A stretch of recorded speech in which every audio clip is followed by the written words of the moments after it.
Bueno, buenas tardes a todas las personas presentes hoy. Yo soy Nidia Beltrán, directora ejecutiva de Amasuru, Red de Mujeres en Seguridad y Defensa en América Latina y el Caribe. Hoy estamos acá reunidos para realizar el lanzamiento del libro Política de Seguridad Municipal, que fue editado por María Eugenia Carrasco. Queremos agradecer a María Eugenia porque escogió a la Red Amasuru como el lugar para realizar el lanzamiento de su libro. Y esto es súper valioso para nosotras en la red porque nos sentimos muy honradas por su decisión y porque es un claro indicador de que estamos cumpliendo con nuestro objetivo de brindar espacios para visibilizar y difundir el trabajo de las profesionales en seguridad y defensa en la región. Así que muchas gracias, María Eugenia. Hoy esperamos compartir con ustedes un diálogo muy enriquecedor, no solo por el contenido mismo del libro, que presenta los retos que tienen los gobiernos locales en términos de la gestión de la política de seguridad, sino porque además vamos a tener la oportunidad de escuchar a nuestras comentaristas que nos van a contar desde su perspectiva lo que sucede en estos mismos temas en diferentes países de la región. Durante las diferentes intervenciones, los asistentes pueden ir dejando sus comentarios y preguntas en el chat, indicando a quiénes van dirigidas, y al final de las intervenciones vamos a tener unos minutos para responder a sus preguntas. Bueno, sin más preámbulos, quiero presentarles a María Eugenia Carrasco, miembro de la Red Amasuru, editora del libro que hoy estamos presentando, Política de Seguridad Municipal. María Eugenia es abogada de la Universidad de Buenos Aires, fue asesora de la Policía de Seguridad Aeroportuaria, consultora del Programa de Naciones Unidas para el Desarrollo, del Banco Interamericano de Desarrollo y la Corporación Andina de Fomento. Está a cargo de las materias Política Criminal y Legislación en Seguridad Ciudadana de la Licenciatura de Seguridad Pública de la Universidad Nacional del Sur. Fue directora ejecutiva del Instituto Latinoamericano de Seguridad y Democracia. Participó como sectoralista de seguridad del proyecto Sistema Integrado de Gestión y Monitoreo de la Seguridad Ciudadana del Área Metropolitana del Gran Mendoza, del Programa de Desarrollo de Áreas Metropolitanas del Interior. Bienvenida, María Eugenia, tienes la palabra. Muchas gracias. Antes que nada, muchísimas gracias a Amasuru por brindar este espacio y por la organización del evento. Nidia, especialmente a vos y a Ale Freire también, que estuvieron ahí con toda la organización. A las comentaristas por tomarse el tiempo en esta época del año, que sabemos que es la época de cierre de un montón de actividades. Y también que ya veo que ahí están conectados a quienes estuvieron participando de la elaboración de este libro, porque también quiero destacar un poco parte de lo que fue el proceso de elaboración. O sea, porque no es solo el libro, sino que decidimos de alguna manera hacerlo pensando en esta mirada integral de la política de seguridad. Hicimos, contrario a lo que a veces se hace de hacer compendio de artículos que se trabajan de manera separada, en este caso lo que hicimos fue trabajar en conjunto la elección de los temas, y después hacer, por más que la redacción haya quedado, en algunos casos a una autora o en otros casos que es trabajo colaborativo, cada uno de los artículos que están en el libro los trabajamos y los discutimos con el grupo. O sea, en ese sentido, esa parte del proceso la quería destacar, también por la paciencia que tuvieron con mi nivel de entusiasmo que a veces transmuta a intensidad.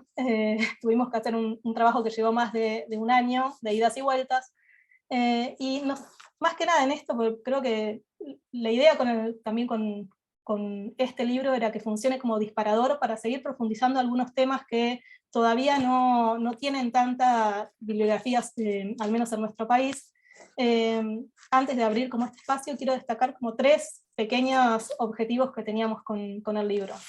Uno es justamente este de documentar algunas experiencias que, al menos en lo que tiene que ver con experiencias locales desde el territorio, no encontrábamos en otros textos. Y con esto, yo a veces uno de los ejemplos que doy es, doy clases en algunas universidades que funcionan en provincias, como en el caso de Catamarca. A mí me ha pasado escuchar y recuperar de partes de mis estudiantes, porque formaban partes de algunas experiencias, algunas cosas que si no me las hubieran contado quizá nunca me hubieran llegado. Entonces en este sentido nosotros tenemos todavía una falta de consolidación de bancos de buenas prácticas en nuestro país, algo que en nuestros países ya está un poco más avanzado. Entonces con esto lo que queríamos era tratar de recuperar algunas experiencias de los municipios. También otro de los puntos que queríamos era revisar algunas de las respuestas recurrentes, por eso es que no es que ignoramos algunos de los temas que siempre surgen, como el tema de videovigilancia, o algunos que incluso en su momento, cuando todavía los municipios no contaban con áreas específicas o áreas que tuvieran algún tipo de función vinculada a la seguridad, esto de la creación de áreas de seguridad. Y con esto lo que queríamos también era no solo revisar estas experiencias recurrentes, sino también tratar de ampliar un poco la mirada hacia otras posibilidades, hacia otros campos de acción. O sea, principalmente, si bien traemos algunas experiencias específicas dentro de esos campos de acción, la idea era poder abrirlo, a pensar, podemos pensar violencia institucional desde el ámbito del municipio, podemos pensar también la participación desde el municipio. Entonces, ahí fue que decidimos también arrancar por lo que suele ser como la primera respuesta, que es, bueno, pero los municipios no tienen las competencias para poder avanzar o proponer algunos tipos de iniciativas. Entonces tratamos un poco de mostrar cómo, si bien en algunos casos específicos pueden llegar a ser necesarias reformas legislativas para avanzar sobre algunos temas, esto no es una limitante sobre todos los demás, y hay un amplio abanico de temas sobre los cuales se podría avanzar, sobre los cuales quizá las limitaciones no tienen tanto que ver con un tema de competencias legales, sino que tienen que ver más con una cuestión de capacidad instalada, un tema de priorización, o un tema de recursos, que suele ser una de las principales limitantes.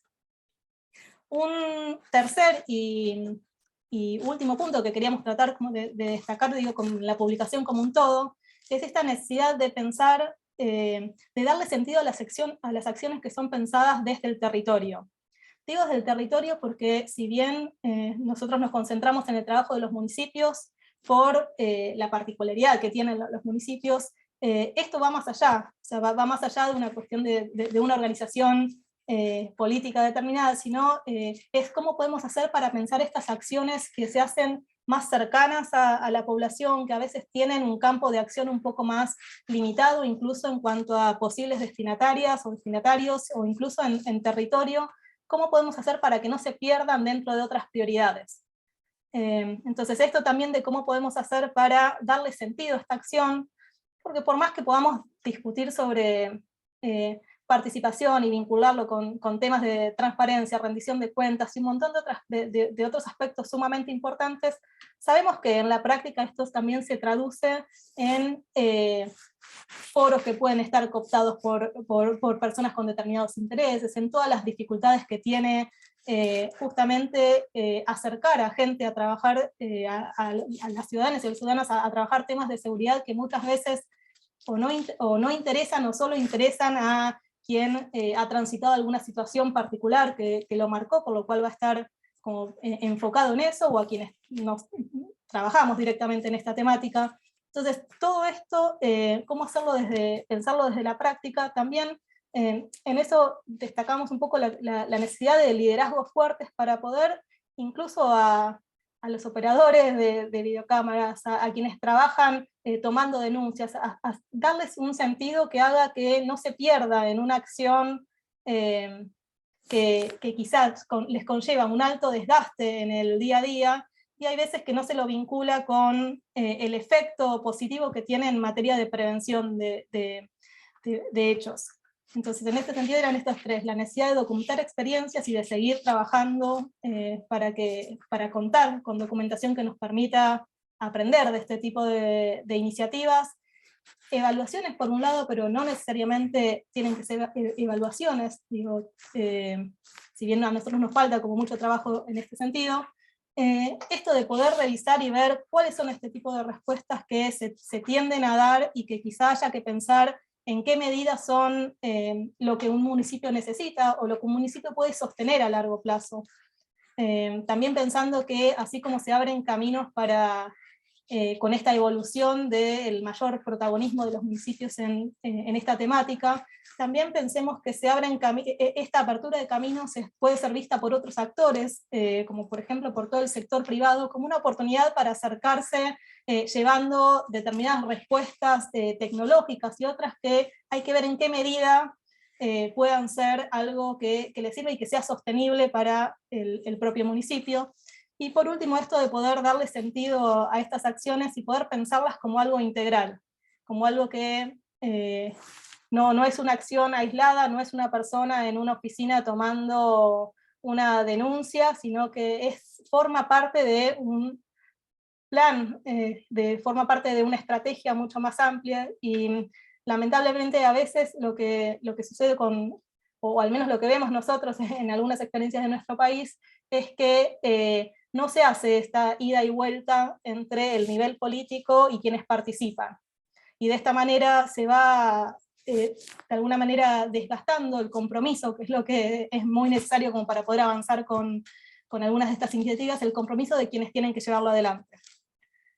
Así que, dicho esto, la propuesta del libro era que funcione como disparador, tratar de enriquecernos, y la verdad es que agradezco muchísimo la participación de el poder contar con una mirada regional sobre estas experiencias, también con avisando que es esto, es un disparador, son algunas experiencias. Lo que queríamos era tratar de empezar a pensarlo así en conjunto y ver qué evolución hay. Así que todo lo que surja a partir de hoy, a partir de las preguntas y de los espacios que se puedan abrir, creo que eso lo digo en nombre de todo el equipo, más que felices con eso. Muchas gracias, María Eugenia. Definitivamente creo que ese es un buen incentivo para iniciar ahora la ronda de comentarios, justamente el reflexionar sobre esas experiencias locales a partir de tu mirada o la mirada que dieron los diferentes autores desde Argentina, cómo se contrasta esto con otros países de la región. Así que para comenzar vamos a iniciar con los comentarios al capítulo titulado Participación comunitaria en materia de seguridad, experiencias en Bahía Blanca, escrito por Ornella Escarano. La comentarista de este capítulo va a ser Claudia Villatoro, de Guatemala. Claudia Villatoro es actualmente vicedecana de la Facultad de Ciencias Políticas y Sociales de la Universidad Rafael Landívar de Guatemala, en donde ha ocupado diferentes cargos de gestión académica. Internacionalista por la Universidad Rafael Landívar, egresada de la Maestría en Políticas Públicas y de la Maestría en Estudios Estratégicos de la misma universidad, con un posgrado en Sistemas de Información de la Universidad Galileo. Ha sido asesora en política pública para instituciones gubernamentales en temas de prevención de la violencia y para la implementación del enfoque de género y pueblos indígenas en el sector económico.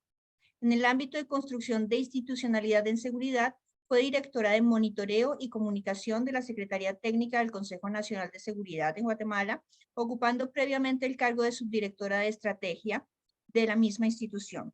Tiene experiencia en el diseño metodológico para la evaluación de objetivos del Plan Estratégico de Seguridad de la Nación y en el diseño conceptual para el proceso de elaboración del Libro Blanco de Seguridad de Guatemala, así como el proceso de revisión de la Política Nacional de Seguridad en el año 2017 y en espacios como el Seminario de Gobernanza Local y Seguridad.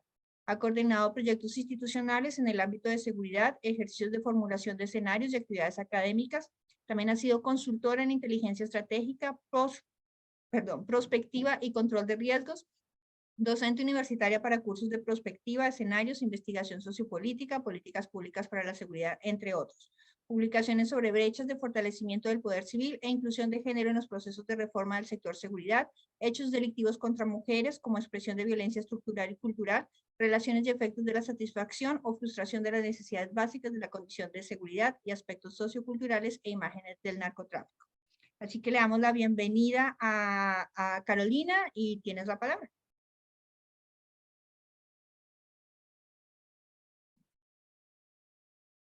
Gracias, muy buenas tardes a todos, a todas. Buenas noches para quienes están en otra franja horaria. Es un gusto pues estar compartiendo con la red y un honor estar comentando este capítulo del libro que me ha parecido muy valioso en muchas de las reflexiones que nos deja desde el inicio. Me he disfrutado mucho la lectura del capítulo y también el espejo de alguna manera que representa para muchas de las realidades que seguramente comparten nuestros países y que en definitiva pues he podido constatar en Guatemala también. Ornella, la autora del capítulo, pues nos provoca con dos ideas al inicio, dos ideas clave muy bien planteadas que luego permean y están muy presentes en todo el abordaje que hace en este capítulo.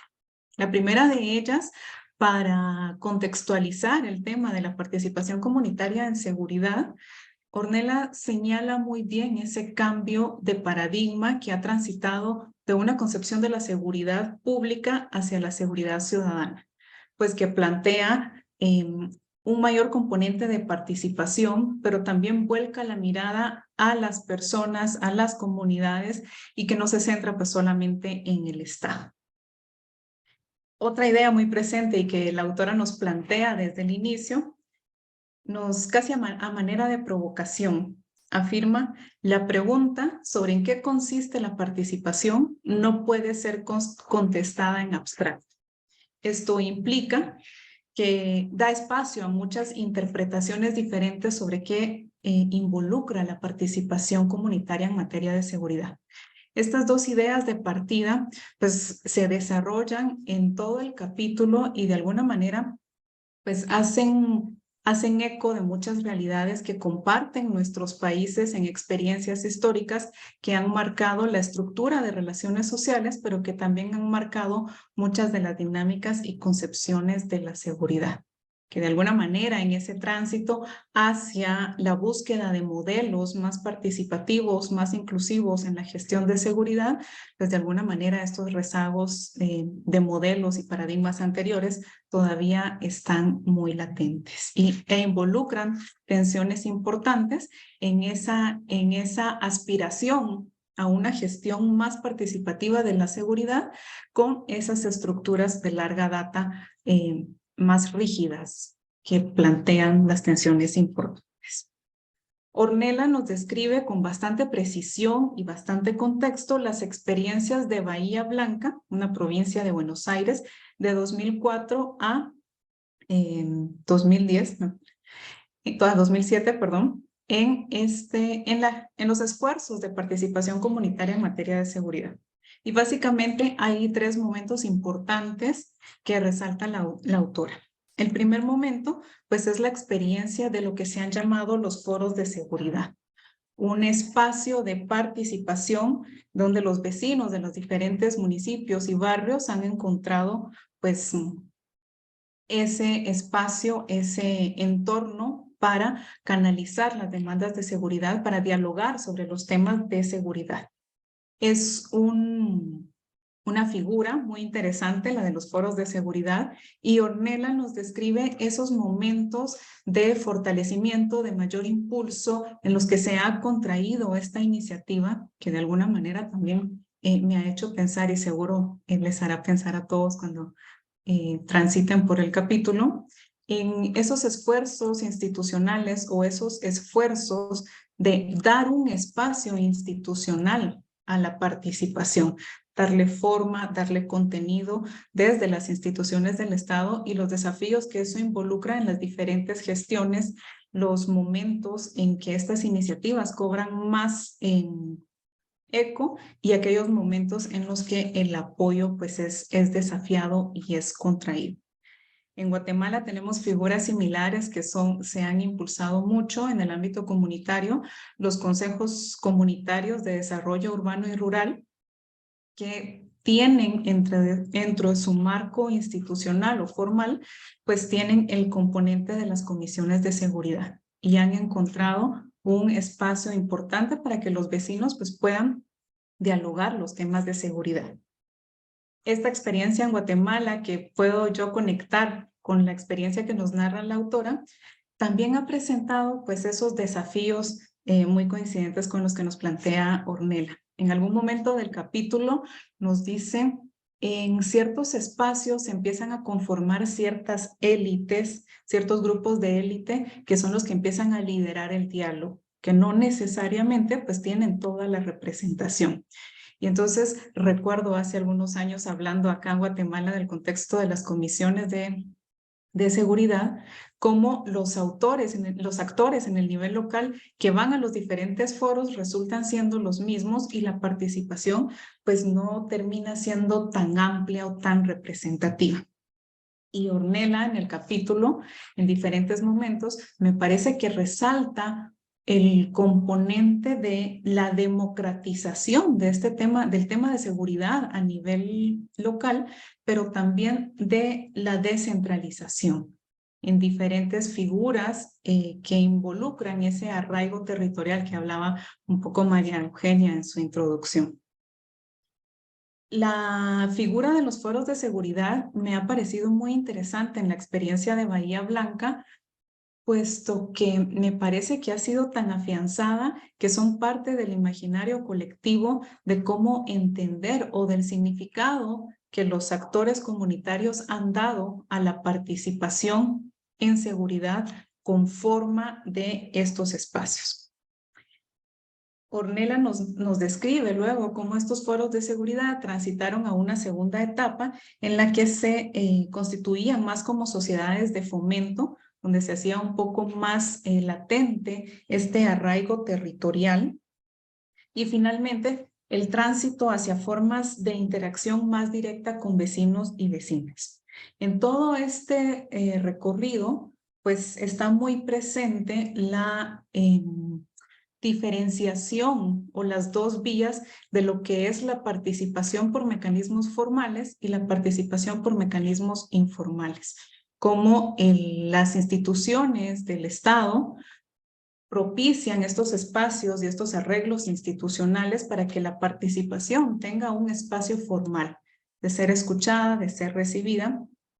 Y aquí justo también haciendo un poco el análisis o la relación con mi contexto guatemalteco, pues la autora nos narraba mucho cómo las legislaciones, las leyes, las formas institucionales fueron cambiando y cómo acá en Guatemala también el proceso ha sido muy similar. Como muchas de las legislaciones en temas de seguridad y de la propia institucionalidad que se crea es tanto un resultado de esos cambios de paradigma, de esos cambios de entender la seguridad, pero también pueden ser impulsoras de cambios en este sentido. En Guatemala también el camino por transitar a formas más democráticas de seguridad ha sido complejo y me atrevería a decir que ha sido una experiencia muy similar a la que nos narra la autora a partir del caso de Bahía Blanca.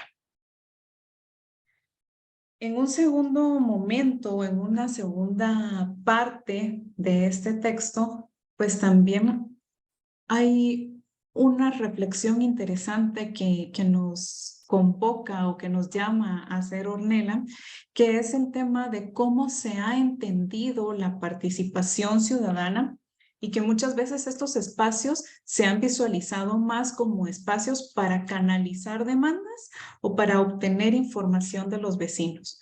Entonces, acá pues me hacía mucho eco con cómo todavía persisten algunas formas de esa concepción de seguridad pública, de vigilar, de controlar, del aparato estatal, y no tanto de esas relaciones ciudadanía-estado, y en este caso esa relación comunidad-policía, que tanto enfatiza Ornella en el capítulo.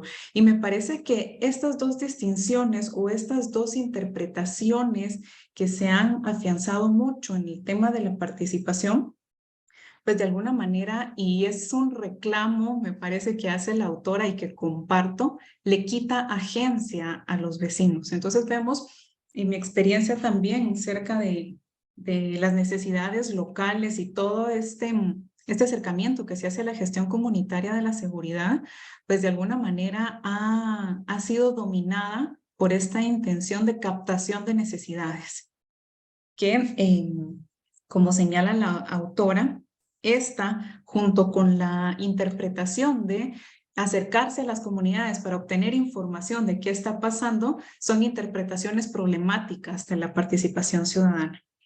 En el sentido, pues, y esta es mi comentario, ¿verdad? Que de alguna manera comparto con lo que leo de la autora, le quita agencia a las comunidades y a los actores comunitarios como co-creadores de la política de seguridad, de las soluciones y de la propia condición de seguridad.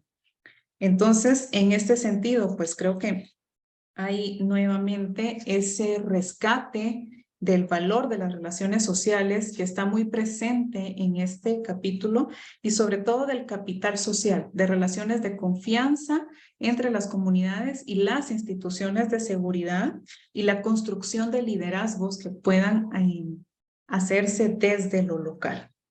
Esto tiene precondiciones importantes como la disposición de los actores institucionales del Estado a tener diálogos honestos y abiertos sobre las realidades y las condiciones problemáticas de la seguridad. Hacia la tercera parte o hacia la tercera sección del capítulo, Ornella nos comparte su experiencia o rescata su experiencia desde el Comité de Prevención de Solución de Conflictos de la Unidad Penal 4 en Bahía Blanca. Y me parece que este apartado en donde nos narra esta experiencia es sumamente valioso en el sentido que nuestros sistemas penitenciarios atraviesan graves crisis de derechos humanos en Guatemala, pues es un tema álgido, muy intenso, pero al que nadie le quiere entrar. Y me parece que desde la perspectiva de la participación comunitaria, esos acercamientos que nos rescata, que nos describe muy bien la autora en el texto, pues invitan realmente a participar o a generar esos espacios de diálogo horizontal con las instituciones de gestión, no solo de la seguridad, sino en este aspecto tan sensible de la gestión penitenciaria, en cuanto a que no se trata de una competencia exclusiva o algo que deba ser hermético o ajeno a los ciudadanos y las ciudadanas, sobre todo en los territorios más inmediatos. Me parece que la experiencia del Comité de Prevención de Solución de Conflictos en la Unidad Penal de Bahía Blanca es una experiencia valiosa para estos procesos de reforma penitenciaria que atraviesan muchos de nuestros países y que pues han encontrado relativamente poco éxito, por ejemplo, en el caso de Guatemala. Entonces, pues me parece que el capítulo tiene muchas ideas importantes, muchas reflexiones que hacen eco a la realidad de varios de nuestros países, que sin duda hacen eco en el caso de Guatemala. Y está muy presente en el texto otra idea que creo que la autora señala mucho, que es la sostenibilidad de la participación. Estos ejercicios o estos momentos de contracción, de ampliación, de mayor impulso, las reformas legales, institucionales que dan más o menos espacio a la participación, finalmente están atravesando el tema de la sostenibilidad, que es un desafío importante para que las comunidades puedan realmente vincularse y ser co-creadores, partícipes activos de la condición de seguridad. Entonces, finalmente, en este apartado sobre la experiencia de gestión penitenciaria, creo que el tema del diálogo aplica, pues, en forma general a lo que es la participación en el ámbito comunitario en la seguridad. En algún momento, pues, la autora habla de estas ideas de recuperación del sentido de comunidad, del diálogo, de nuevas formas de resolver conflicto en ambientes o en contextos plurales que buscan o que deben aspirar a la solidaridad, a resolver las injusticias y el desfavorecimiento de las minorías. A final de cuentas, pues, se trata de una cuestión de solidaridad social y de derechos humanos. Me he disfrutado mucho la lectura de este capítulo. Espero pues que todos se sientan motivados a leerlo, porque en esa reflexión inicial que nos hacía la autora de que la participación no se puede responder en sentido abstracto, todo el capítulo es realmente una invitación a darle contenido concreto y significado a lo que es la participación en temas de seguridad en el ámbito comunitario. Así que ha sido un gusto para mí leer el capítulo y no he terminado de leer el libro, pero me siento muy motivada y los motivo a todos y a todas a que puedan también transitar por este recurso tan valioso. Así que muchas gracias a la red, a la autora y a María Eugenia por recuperar todas estas experiencias tan valiosas. Muchas gracias, Carolina. De verdad que creo que has generado que muchos, si no se han leído el libro o al menos alguna parte, han despertado el interés, porque definitivamente este tipo de experiencias comunitarias creo que las hemos experimentado en diversos países de la región Y siempre está esa pregunta, ¿no? ¿Cómo hacer que trasciendan en el tiempo? ¿Cómo generar de verdad los diálogos entre la institucionalidad y la comunidad? ¿Cuál es la fórmula de éxito que aparece hasta ahora? No la hemos logrado encontrar, así que está bueno tener estos contrastes para saber que otros han tenido las mismas experiencias, frustraciones, y tal vez pensando juntos podemos encontrar una alternativa y algo innovador que pueda solucionar este tipo de, generar nuevas herramientas en este tipo de mecanismos de participación comunitaria. Bueno, continuamos entonces ahora con los comentarios al capítulo Policías Municipales en la Provincia de Buenos Aires. Este capítulo fue escrito por Andrés Gabriel Gómez, y para los comentarios de este capítulo invitamos a Claudia Gómez de Colombia. No son familiares, ¿eh? Y Claudia también es miembro de la red Amazuru. Es politóloga con maestría en estudios latinoamericanos, investigadora en temas de gestión nacional y territorial de seguridad ciudadana y asuntos propios de organizaciones policiales. Es adscrita al grupo de investigación categorizado por Ministerio de Ciencias, Tecnología e Innovación, Estrategia y Decisión de la firma consultora Public Safety Research Center. Bienvenida, Claudia, tienes la palabra. Bueno, pues muy buenas tardes para todos y buenas noches para el Cono Sur, que está un poco más tarde. Muchísimas gracias por la invitación. Como lo decía Nidia, este capítulo fue escrito por Andrés Gabriel Gómez y para mí es un capítulo que generó mucho interés porque la producción sobre temas policiales en América Latina ha sido una producción en algunos países rezagada, es una producción antigua. Entonces, empezar a encontrar que hoy sí existe el interés por parte de investigadores, de autores, de empezar a documentar y hacer estudios de casos específicos sobre cómo funcionan sus cuerpos policiales, sobre las dificultades que estos cuerpos policiales tienen para interactuar con las autoridades territoriales, sobre las dificultades de funcionamiento, no solamente por la dependencia orgánica, sino por la funcionalidad como tal de lo que se crea en nuestros países en procesos de descentralización o en estados federados, realmente es un aporte valioso para los temas en la región. Nuestra antecedente, digamos, es que los temas de policía en la Academia Latinoamericana han sido temas que se estudiaron mucho a principios de los años 90, debido a que en muchos de los países de la región nos encontrábamos en transiciones hacia la democracia o en su defecto estábamos en procesos de negociación producto de países que habíamos tenido conflictos armados. Entonces los temas policiales estuvieron en la agenda y en esa medida hubo una producción académica sobre los mismos. Pero durante muchos años eso se fue perdiendo, ¿sí? Indiscutiblemente hay unos esfuerzos supremamente valiosos en Chile, también en Argentina, pero cuando ustedes se acercan a la región andina, ven que esos esfuerzos disminuyen la producción sobre temas policiales, igual que en Centroamérica, y ahorita pareciera haber como una nueva ola, y yo siento que este capítulo brinda muchísimos elementos para la discusión sobre los temas policiales. ¿Qué me parece importante que empecemos a resaltar? Primero, el autor, Andrés Gabriel, lo que hace es exponer el marco conceptual sobre los temas que quiere trabajar y es qué se entiende por la noción de policía. Y de una manera breve pero precisa expone las características fundamentales del modelo de policía anglosajón en contraposición con el modelo de policía continental. Y este marco conceptual que él presenta es la base para poder analizar el caso específico de Buenos Aires y en particular concentrarse en la figura de policías municipales y policías comunales, así como en la creación de las unidades de prevención local de la policía. ¿Por qué es interesante este estudio de caso y por qué es interesante el marco conceptual? Primero, porque los temas de policía a veces en la región pasan es por discusiones sobre que los policías son similares a los militares o que son hijos de las instituciones militares y pareciera que no se les diese como un objeto, no se les viera como un objeto de estudio separado.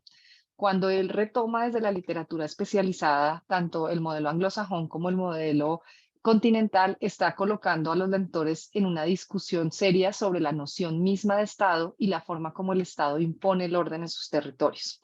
Y en esa medida plantea ya algo fundamental que para la región es vital. ¿Por qué?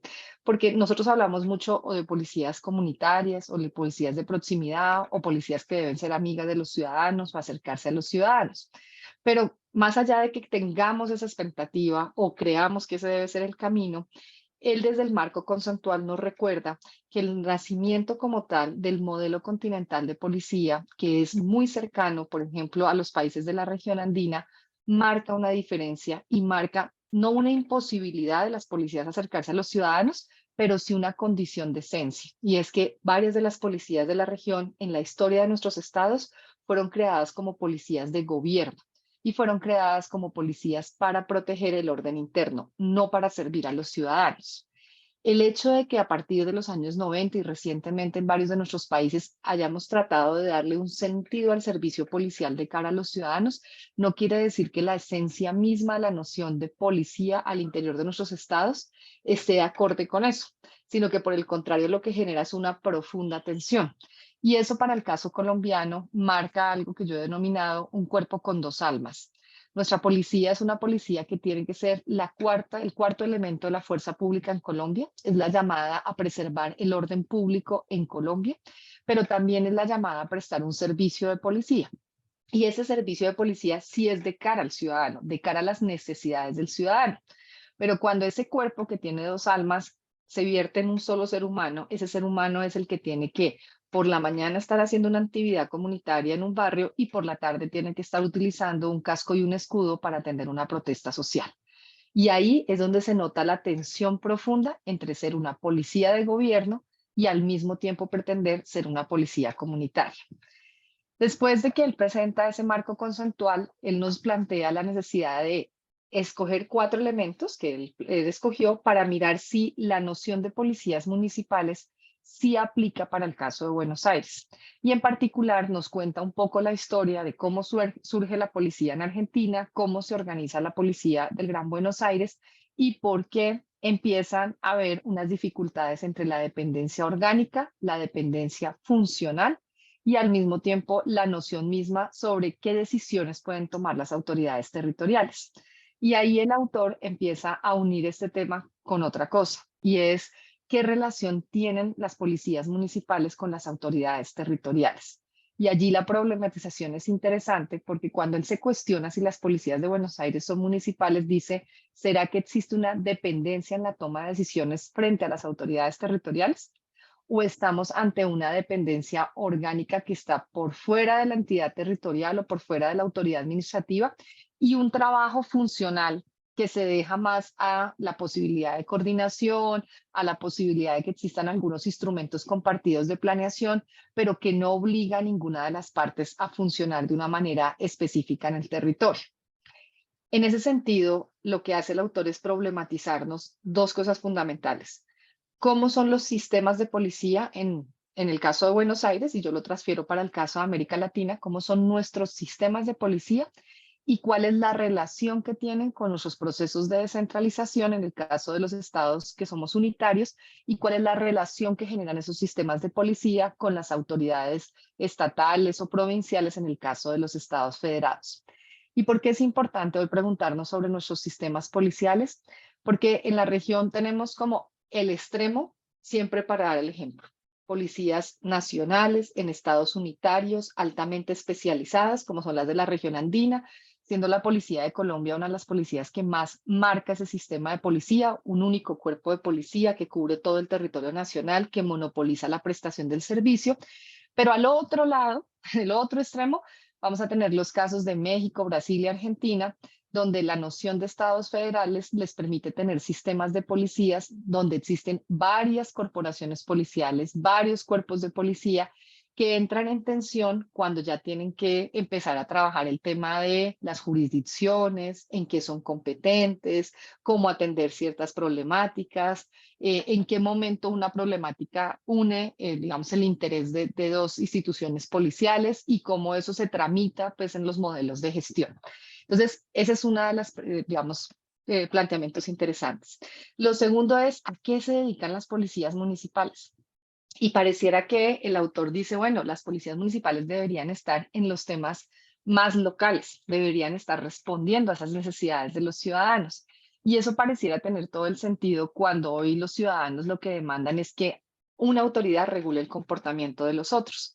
Pero al otro lado, en América Latina, las amenazas que enfrentamos en materia de seguridad pública han hecho que cada vez tengamos policías más especializadas.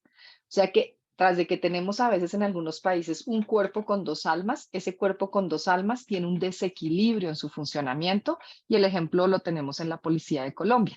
Yo puedo tener una policía de más de 150.000 efectivos donde solo el 30% se encarga de la vigilancia policial, o sea, de lo que haría una policía municipal en Argentina, de ese servicio en la calle, porque el resto del personal está dedicado a especialidades que tienen como objeto de atención pues fenómenos de gran alta complejidad, narcotráfico, investigaciones, inteligencia, secuestro y extorsión, tránsito.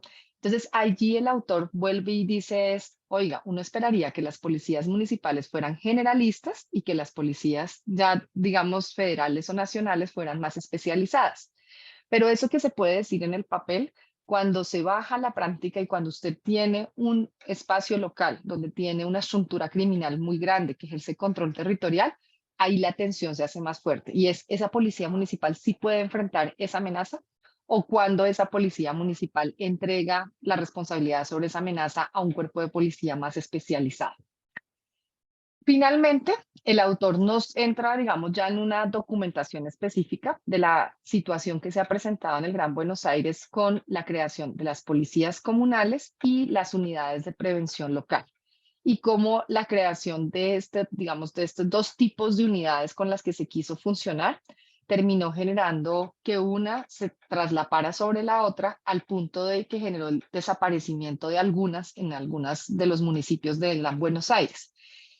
¿Por qué es interesante documentar eso? Y me parece valioso esa parte también del capítulo, porque en los países de la región andina están en este momento en la agenda pública muchas ideas de crear un sistema de policía que permita que las municipalidades tengan cuerpos de policía específicos.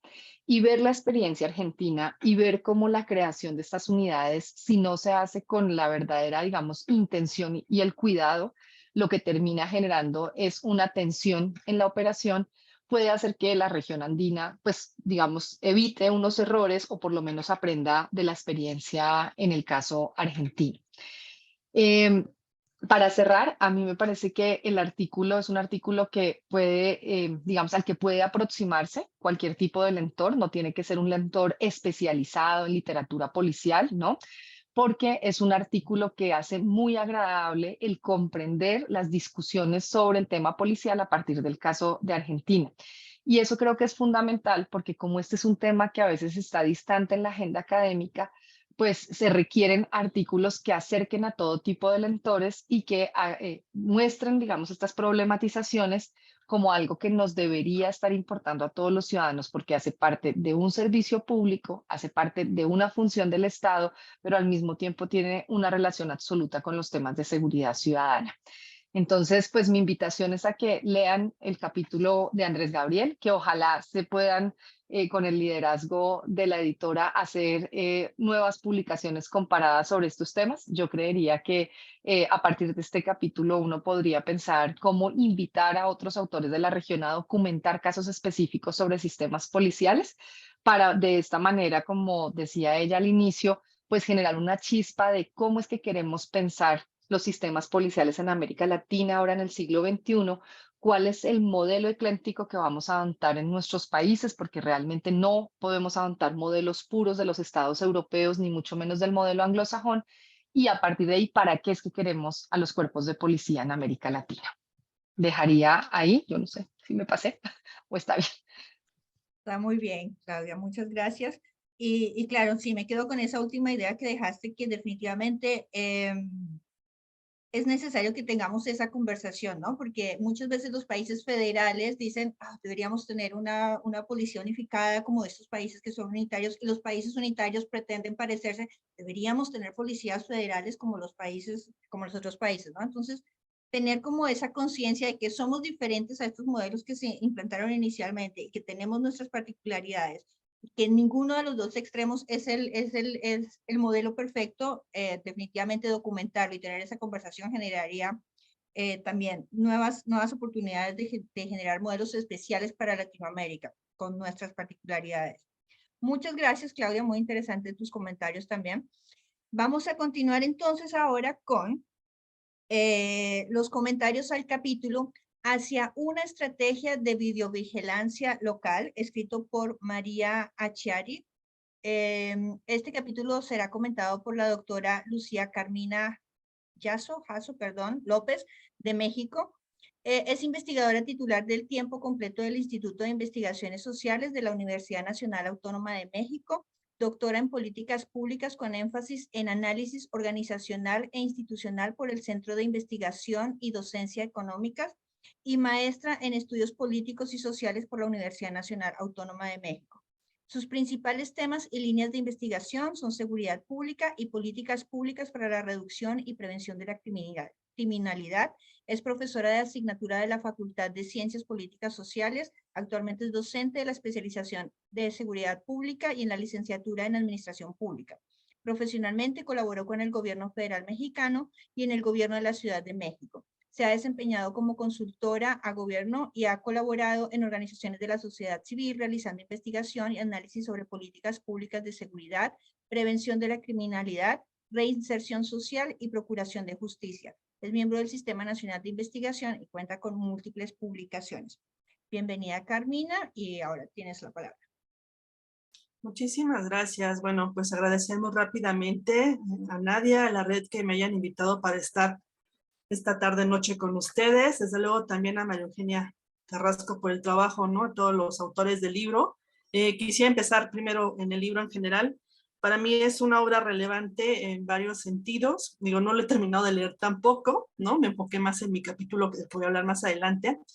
Pero me parece que esta focalización en lo local es más que relevante en América Latina. Y me llama mucho la atención que incluso es una de las apuestas que han tomado organismos internacionales.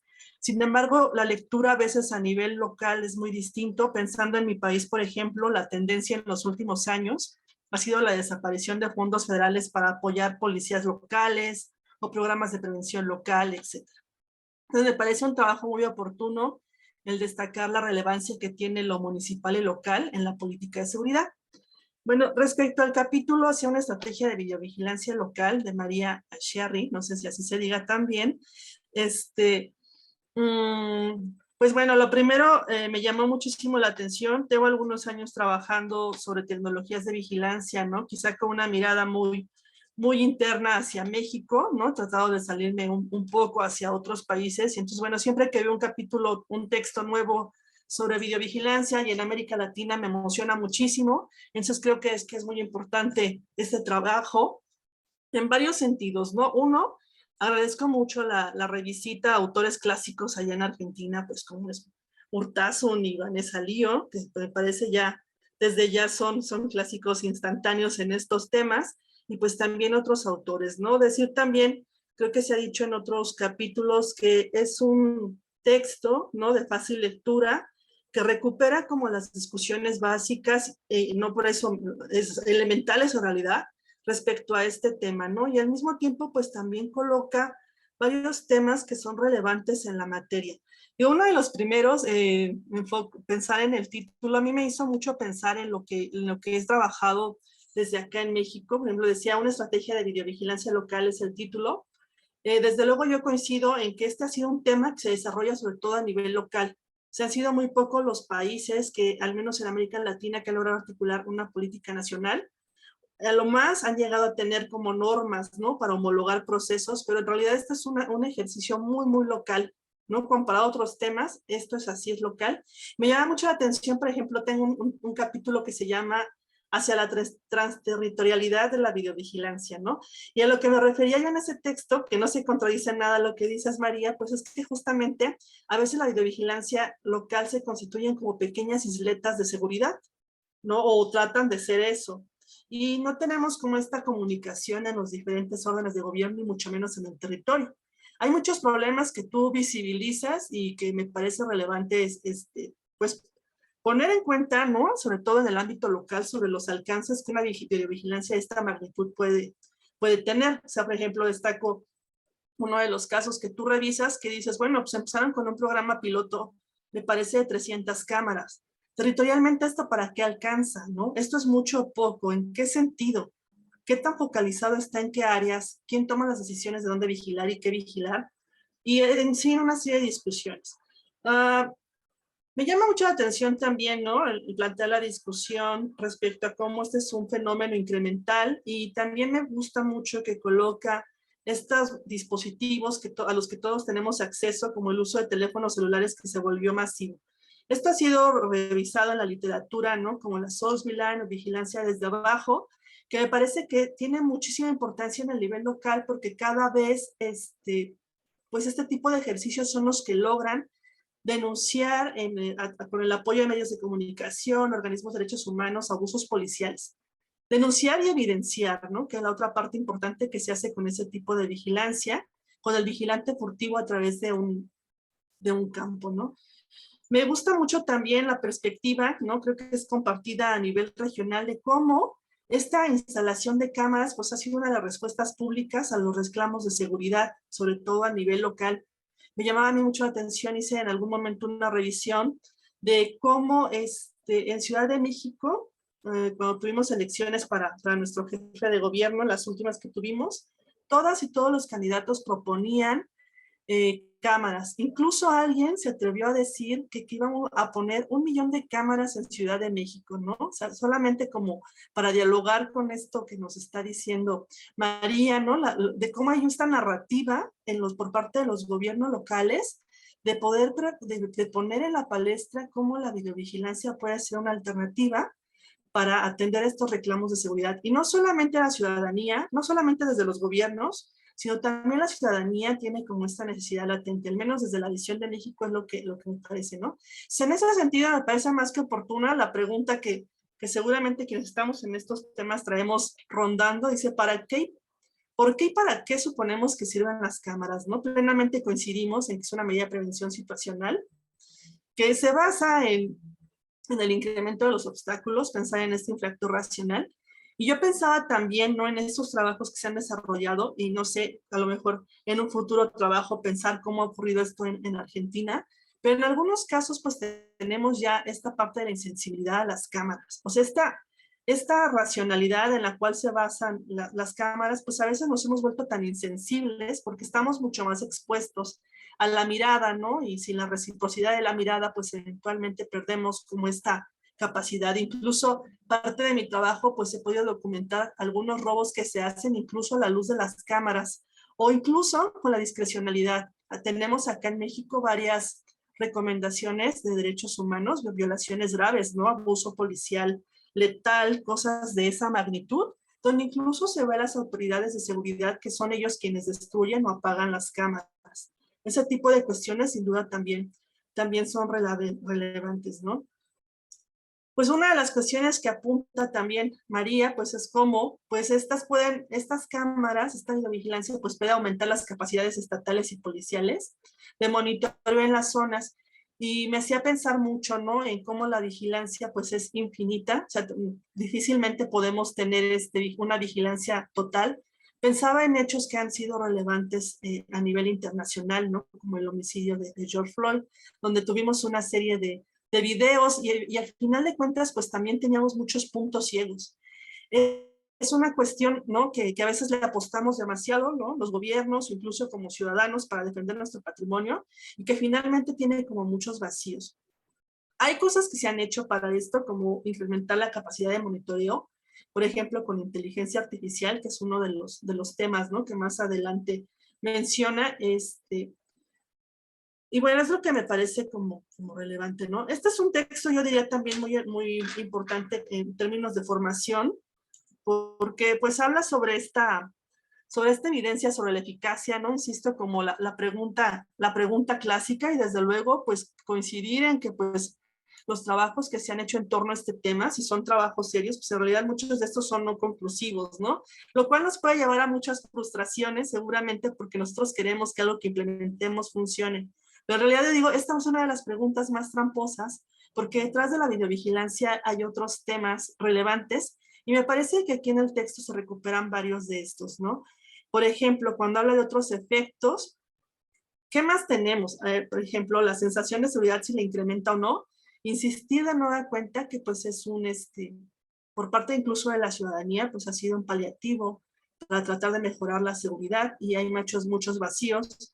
Por ejemplo, acá en Ciudad de México me ha tocado documentar sistemas de videovigilancia con recursos públicos que se instalan en la sala de algún vecino. O sea, realmente carecemos de regulaciones para poder hacer una vigilancia pues más horizontal. O sea, a mí sí me preocuparía saber que un vecino en su sala tiene acceso a una red de vigilancia, aunque sea en mi humilde colonia, ¿no? O sea, me resultaría preocupante y creo que hay muchos temas que no se han visto, ¿no? Pero de fondo está como esta idea de sentirnos más seguros que revisita también María como otros de los efectos. También me gusta mucho que apunta este tema de los recursos. Hay altos gastos permanentes, no solo en la compra de las cámaras, sino en todo lo que implica el monitoreo. En uno de los casos que ella revisa, me parece que es el de Tigre, que habla de cómo se pasó de 3 monitoristas a 12, me parece, ¿no? Y eso es en un corto periodo de tiempo, pero pues el monitoreo puede llegar a ser muchísimo mayor.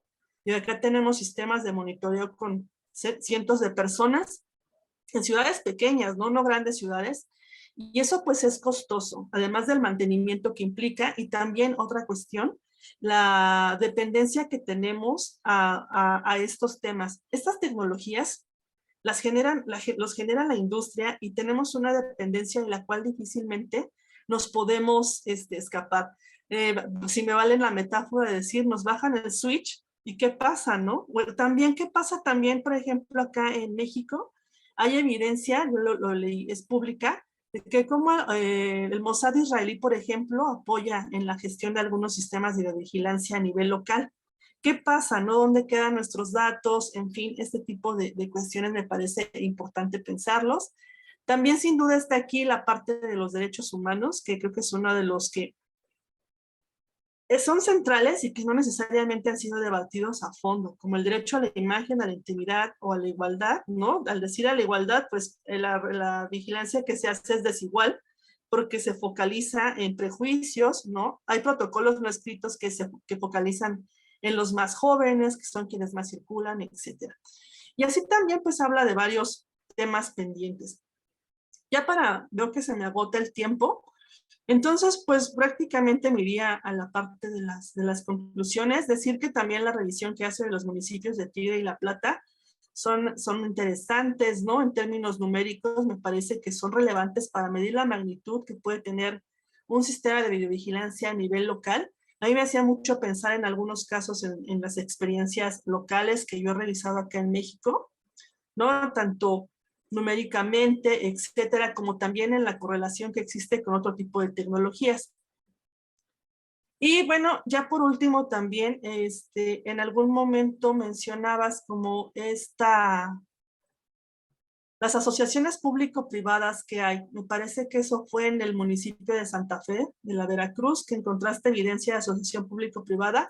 Me parece que ese es uno de los temas también relevantes en materia local, ¿no? Al tener esta dependencia tecnológica en la materia, me parece que perdemos de vista muchos casos. En América Latina he documentado donaciones del gobierno chino, por ejemplo, para la instalación de esto, que pues bueno, puede funcionar de varias maneras, ¿no? Uno, como entrar al mercado para poder seguir comprando documentos, o también pensar en esta noción del capitalismo de vigilancia que ha trabajado Zuboff, pues donde solamente unos cuantos son quienes son parte de este monopolio de la vigilancia y que pueden tener acceso a estos datos, ¿no? Digo, estas son discusiones que también están en torno a este tema.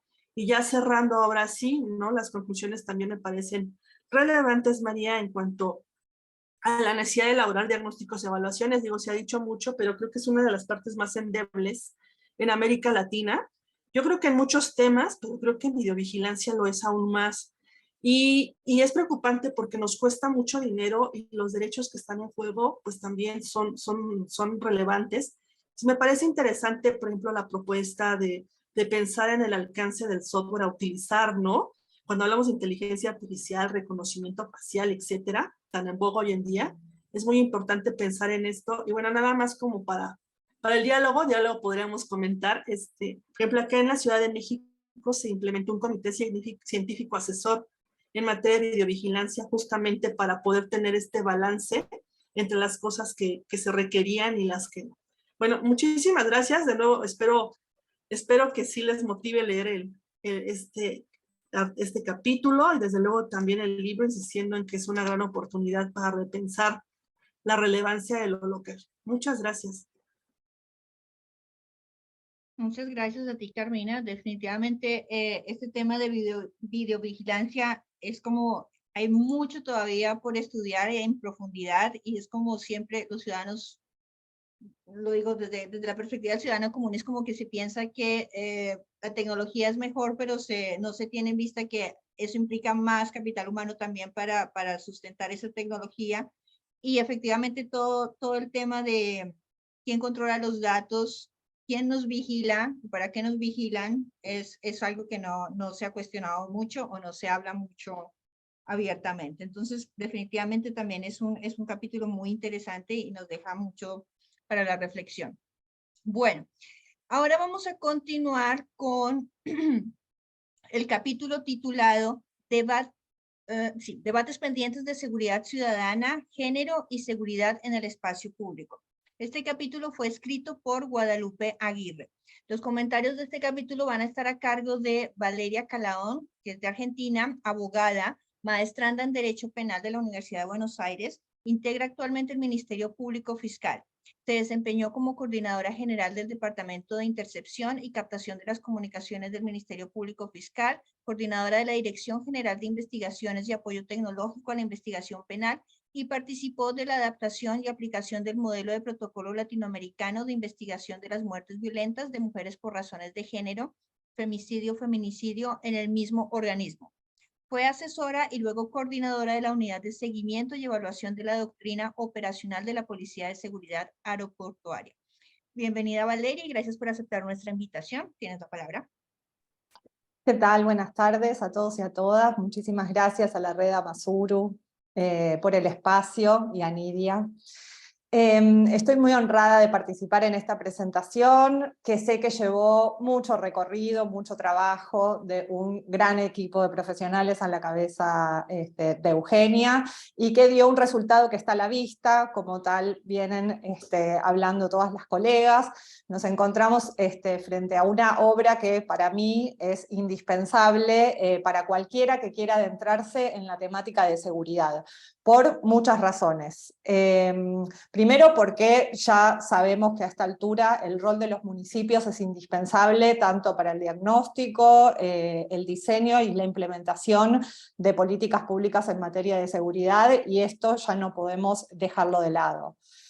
Segundo, por cómo está escrito, y quiero sumarme a los comentarios de Claudia Gómez, porque es de una lectura muy amena, y si bien presenta y desarrolla temáticas con mucho rigor y con mucha seriedad y muy específicas, es realmente de una amena lectura para todo público. No solamente está destinado a operadores o gestores en materia de políticas públicas de seguridad, sino que para académicos, para investigadores, para estudiantes y para cualquiera que se esté iniciando en la temática. Así que, bueno, por esto, y si bien, porque también ya dije que si bien me parece que está trabajado muy seriamente y con datos muy rigurosos, no se enfoca exclusivamente en la teoría o en la evaluación de las distintas teorías sobre el rol de los municipios, sino que lo baja a la práctica. Entonces esto lo hace mucho más aprendible y esto, como dije, de muy amena lectura. Bueno, en mi caso, me toca desarrollar los debates pendientes en seguridad ciudadana, género y seguridad en el espacio público, por Guadalupe Aguirre. Cuando nosotros hablamos de transversalidad del enfoque de género en materias de seguridad pública, sabemos que suena bien, sabemos que se utiliza en todos los discursos, pero muchas veces queda solamente en los discursos y es muy difícil verlo en la práctica.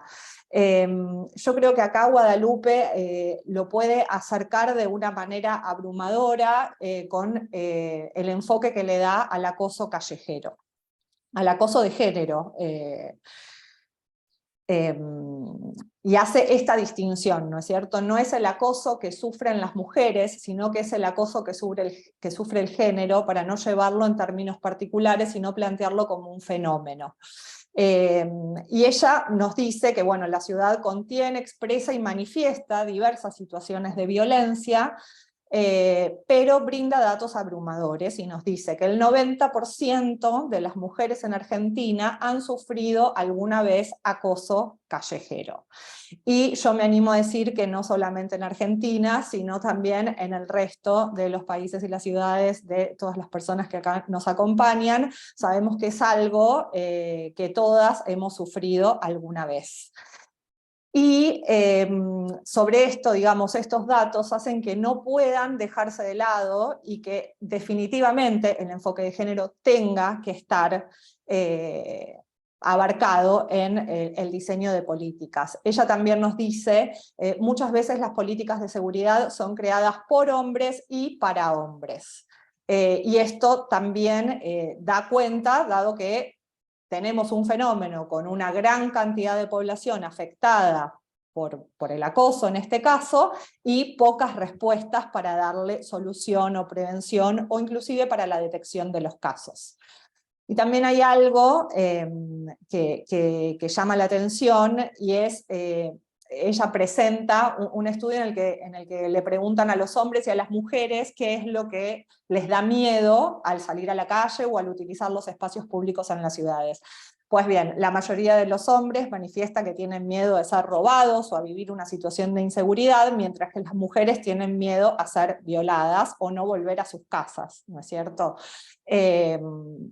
Y esto tiene un efecto muy concreto sobre la vida y el uso público de los espacios de las ciudades en todos los países. Digo, hay una dimensión objetiva, porque esto efectivamente pasa, y después una dimensión subjetiva, que es cómo cada una de las mujeres atraviesa estas situaciones. Digo, dan cuenta en los relatos que primero que en general son más de una vez, son episodios reiterados y sistemáticos, y por el otro que quedan en la subjetividad de las personas afectadas a lo largo del tiempo. Digo, ¿no? Hay mujeres que han contado situaciones de, bueno, hace 10 años viví determinada situación y eso afecta aún hoy el uso del espacio público.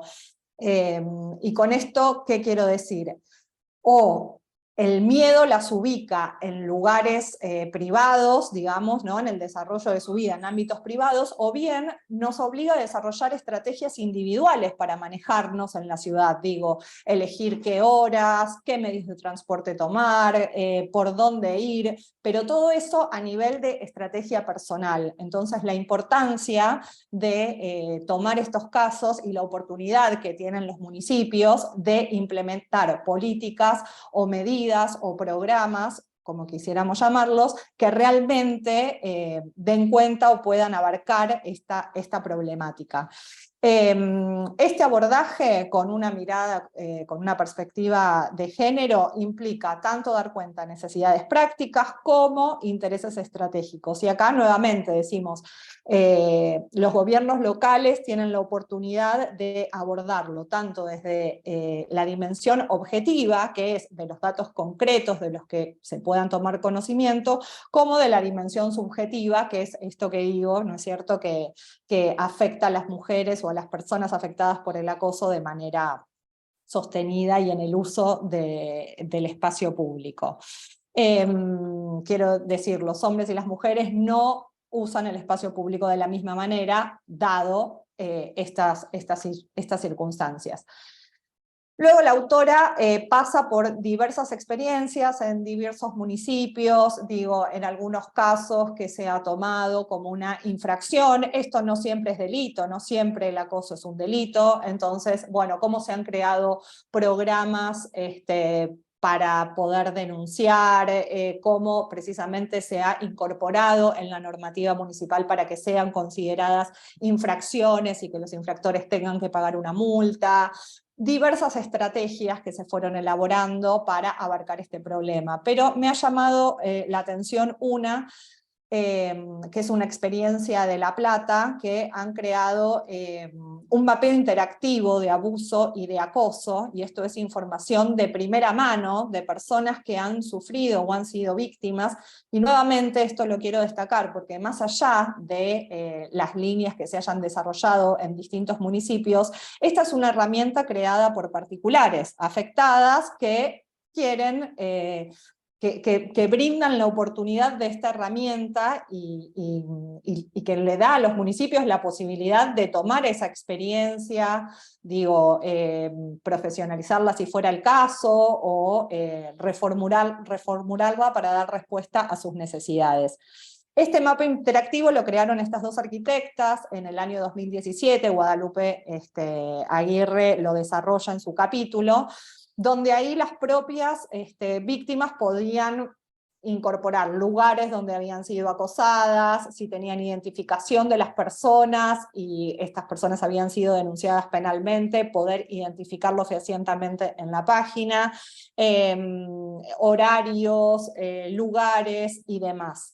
Ya el 2019 había tantos casos registrados que comenzaron a incorporarse entonces otros lugares, como ser discotecas, hospitales, servicios públicos, digo, lugares de acceso común a todos los ciudadanos en donde las mujeres estaban siendo víctimas de un fenómeno particular. Y bueno, como da resultados muy interesantes, ¿no? Pero sobre esto, digo, es visibilizar, digamos, son herramientas. Hay otras herramientas como apps, o bueno, acceso a denuncias, o bueno, distintos modelos. A mí este mapa interactivo me ha llamado la atención, primero porque visibiliza de una manera asombrosa la problemática, porque también nos quita esto de, bueno, no es un problema particular de una, sino que es un fenómeno que se da en un lugar, y esto también es una herramienta que obliga a las autoridades a tomar alguna medida, ¿no es cierto? Y lo visibiliza de primera mano, digo, son las propias víctimas las que pueden completar sus datos, y de manera anónima, en los casos que así se quiera, lo cual me parece muy importante. Y digo, bueno, aquí los gobiernos locales tienen un gran camino para explorar. En el capítulo se desarrollan, como digo, otras herramientas y otras experiencias, pero me parece un insumo primario fundamental que debe ser tenido en cuenta, y que cuando se diga que las políticas se desarrollan con un enfoque de género, no quede únicamente en el discurso, sino en la aplicación de herramientas concretas que visibilicen y nos den herramientas para enfrentar estos fenómenos. Así que también los motivo realmente a leer todo el libro, que es muy interesante, pero sobre todo este capítulo, porque realmente acerca el enfoque de género a una problemática concreta que nos afecta a todos, y da una respuesta muy interesante sobre herramientas a aplicar en cada caso. Muchas gracias, Valeria, por tu intervención. Definitivamente, bueno, acá surgió otro contraste, ¿no? Con lo que decíamos del capítulo de videovigilancia. Hay un montón de herramientas tecnológicas para generar un montón de información, pero está del otro lado cómo usamos toda esa información para generar verdaderas políticas efectivas para mitigar este fenómeno, ¿no? Pero resulta de verdad muy valioso que se genere el dato como tal y se visibilice, como bien lo decías, que sí existe el problema y que hay que resolver el problema, y que las mujeres deben ser parte de la solución de ese problema, porque son las afectadas y son las que saben cómo son qué efectos tienen ellas el tema del acoso en la calle. Muchas gracias, Valeria, nuevamente. Bueno, y ahora vamos a finalizar con los comentarios al capítulo El rol de los mecanismos locales en la prevención de la violencia policial. Este capítulo fue escrito por Juliana Weigel. Perdón, hoy yo no me estudié los apellidos, así que perdón si los estoy diciendo mal. Para los comentarios de este capítulo, invitamos a Alejandra Monfort de Chile, miembro de la Red Amasuro, licenciada en Sociología y Magíster en Ciencia Política de la Universidad de Chile. Su larga trayectoria profesional, con más de 15 años de experiencia en materia de seguridad ciudadana, policía y sistema de justicia, la ha llevado a desempeñarse como investigadora, asesora y docente en diversos proyectos e instituciones.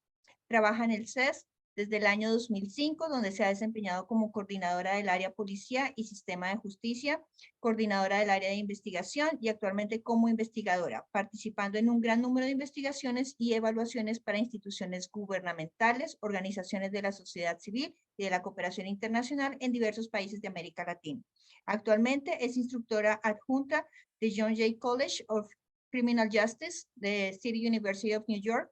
Además, se ha desempeñado como docente y diseñadora instruccional en múltiples instancias de formación académica y profesional, incluyendo las clases para instituciones como la Policía Nacional del Perú, John Jay College of Criminal Justice y la Universidad de Chile.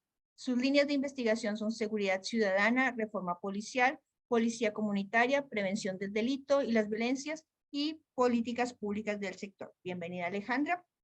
Tienes la palabra. Muchas gracias, Nidia. Muy buenas tardes para todas, para todos. Muchas gracias por la invitación. Es un honor, un placer estar haber leído el libro, haber tenido la posibilidad de tener acceso privilegiado a sus capítulos y poder comentar en particular respecto de este capítulo de Juliana, que me parece, siendo todos, ¿no?, muy relevantes, que apela en lo personal a una sensibilidad particular. Y es que la violencia policial parece que despierta de tanto en tanto nuestra preocupación, ¿no? Como muy bien relata ella también durante el capítulo que me voy a referir, suelen ser hechos de violencia policial los que llaman la atención del público, del propio Estado, y que nos convocan a tomar acciones. Pocas veces tenemos capacidad de anticipar, ¿no? Pero bueno, antes de entrar en particular a cómo se ha respondido, que es parte fundamental del trabajo de este capítulo, destacar la relevancia de la temática de la violencia policial para ser analizada en un sentido amplio, desde una perspectiva de poner la seguridad en el marco de los derechos humanos. Y creo que este es un punto de partida clave, y por eso me ha gustado mucho la estructura que lleva el capítulo, ¿no? Porque suele entenderse de parte de ciertos sectores más habitualmente que los derechos humanos son una especie de obstáculo a la garantía de seguridad y particularmente una barrera para el cumplimiento de las funciones de los agentes estatales a cargo del uso de la fuerza. Y en unas pocas páginas, en las primeras 3 o 4 páginas del capítulo, con mucha claridad, pero mucha contundencia también, Juliana nos expone que justamente el marco de los derechos humanos debiera ser un impulso, ¿no? Y un marco que facilite la provisión de seguridad y la propia actuación de las policías. Yo me atrevería a llevarlo incluso un poco más allá si pensamos en cómo los estados, a través del proceso de formación de los y las funcionarios policiales, también incurren en vulneración de sus propios derechos, instalando unas lógicas violentas que luego son reproducidas por estos funcionarios en la calle. Entonces ahí hay un punto de partida que me parece clave, porque viene a tirar por tierra muchos mitos que se han levantado en torno al desempeño de la función policial en diversos ámbitos y su vínculo con los derechos humanos. Al avanzar en la lectura del texto nos vamos a encontrar con una precisión respecto de qué vamos a entender por violencia institucional, y dentro de la violencia institucional las características de la violencia policial. Una violencia policial que no solo se expresa en estas acciones directas y que suelen ser ilegales, sino que en muchos casos, y particularmente avanzando en el texto ya, en ciertos territorios que tienen determinadas características, no necesariamente la violencia policial se expresa en el marco de la ilegalidad, sino que con conductas de los y las funcionarias que van dirigidas a personas en particular que se concentran en territorios específicos y son particularmente estos territorios más marginalizados. Entonces, cuando pensamos en los patrones del comportamiento de los delitos y vemos estas teorías de cómo se concentra el delito en algunas personas y en algunos territorios, la violencia policial, por lo que nos exhibe en su trabajo, Juliana, tiene comportamientos muy similares. Está dirigida hacia ciertos sectores de la población, joven y marginal habitualmente, y esto por lo tanto lleva a una concentración territorial que hace del todo pertinente este análisis, que es el corazón del capítulo, ¿no?, sobre cómo desde los territorios, desde los gobiernos y administraciones locales, se generan espacios que permitan introducir controles al comportamiento policial. Creo que esto ha sido, aun cuando hemos avanzado mucho en reconocer en el uso de la violencia, en el uso excesivo de la fuerza, en estas malas prácticas policiales, una amenaza para la seguridad de las personas, para la estabilidad democrática inclusive, hemos en nuestra región avanzado bastante poco en la construcción de mecanismos de supervisión externo a las policías que nos permitan hacernos cargo, ¿no?, particularmente y con el énfasis que pone Juliana en su trabajo, desde una perspectiva de la prevención. Más allá de los mecanismos de sanción, ¿no?, de control posterior y sanción que se pueden generar, que incluso hay un pie de página que me parece muy interesante conocer a través de la experiencia argentina, con la que no contamos en el caso chileno lamentablemente, ¿no?, en particular de la Procuraduría de Violencia Institucional de la que ustedes disponen. Más allá de los mecanismos de control entonces y sanción que se activan con posterioridad al hecho, mirar cuál es la capacidad y la importancia sobre todo de erradicar en estos órganos de supervisión una facultad vinculante que permita generar aprendizajes institucionales que nos conduzcan hacia la prevención de estas malas prácticas, de estas malas conductas policiales que se expresan en violencia policial, particularmente, como decíamos, en ciertos territorios y dirigidas hacia ciertas personas. El artículo entonces va a avanzar en ofrecernos una aproximación a algunas de estas experiencias, particularmente en la provincia de Buenos Aires, y se va a centrar en el análisis de dos de ellas. De Punta Indio, el Consejo Local de Control Ciudadano para la Prevención de la Violencia Institucional, y en La Matanza, el Observatorio de la Violencia Institucional de las Fuerzas de Seguridad hacia la niñez y juventudes. Son dos experiencias que se analizan, primero situándolas históricamente, en el caso de Punta, qué es lo que motiva, ¿no?, a crear estos espacios que además son instancias de supervisión ciudadana que involucran a la comunidad, multiagenciadas, algunas de ellas, ¿no?, y que generan estos mecanismos de los que tanta falta nos hacen, ¿verdad?, y son complementarios a aquellos de mayor escala que trabajan a nivel nacional o provincial, en el caso de la Argentina, vinculados a los mecanismos para la prevención de la tortura, ¿no? Estos mecanismos son importantes, están en el panorama internacional, pero mirar a los territorios, particularmente a estos que suelen estar más vulnerables a estas formas de violencia institucional de manos de los miembros de las fuerzas de seguridad, es particularmente relevante. Es interesante ver cómo se van construyendo, bajo qué alero de facultades y normativos también se proveen, ¿no? Y quiero terminar diciendo que no solo es una herramienta muy interesante, sin duda, para todos y todas quienes habitan el territorio argentino. Creo que el mayor valor de este capítulo que me ha tocado comentar está para quienes habitamos más allá de las fronteras de Argentina, para tomar lecciones, ¿no?, de prácticas, de buenas prácticas que nos lleven a lograr un efectivo control, pero sobre todo generar mecanismos preventivos respecto del abuso de la fuerza policial. No me queda más que felicitar a Juliana por su trabajo en el capítulo y a María Eugenia por la edición del libro en general. Muchas gracias, Nidia, nuevamente por la confianza y felicitaciones. Un gran trabajo. apenas nos digan para poder compartirlo también, porque tengo muchas ganas de compartirlo con otros colegas y colegas.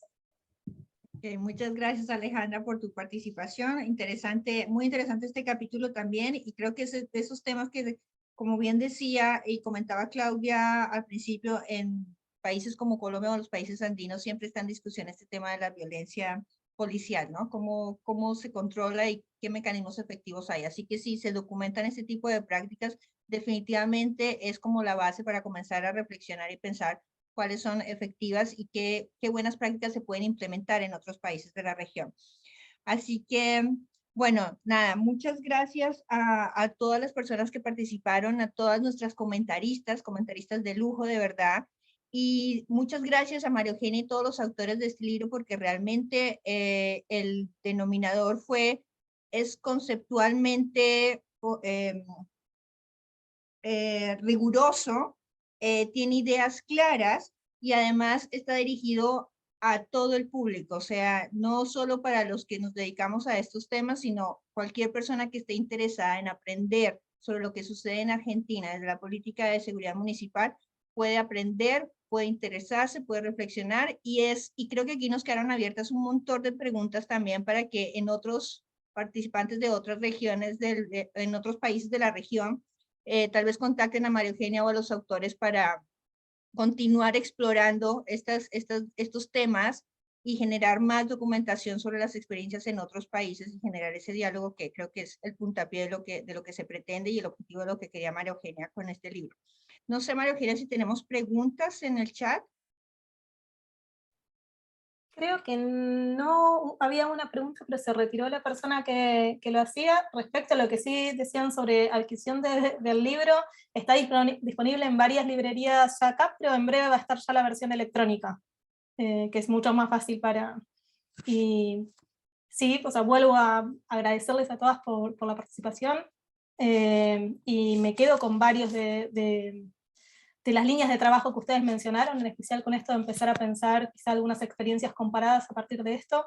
La verdad que es sumamente enriquecedor poder tener este tipo de debates, así que seguimos adelante en contacto y adelante con todas las líneas de trabajo que se abren. Bueno, buenísimo. Muchas gracias nuevamente. Agradecemos a todos los que estuvieron aquí presentes, que estuvieron de principio a fin, o los que se pudieron integrar en algún momento de esta conversación. Y pues me queda a mí nada más que invitar a las mujeres que participan en estos temas, que quieran vincularse a la red Amasuro, son bienvenidas. Pueden visitar nuestro sitio web www.amasuro.org y esperamos que aquí todos los presentes nos sigan acompañando, nos sigan en redes y los esperamos nuevamente en cualquier otro evento de Amasuro. Muchas gracias. Buenas noches, muchas gracias. Gracias. Muy bien, muchas gracias. Hasta luego. Hasta luego.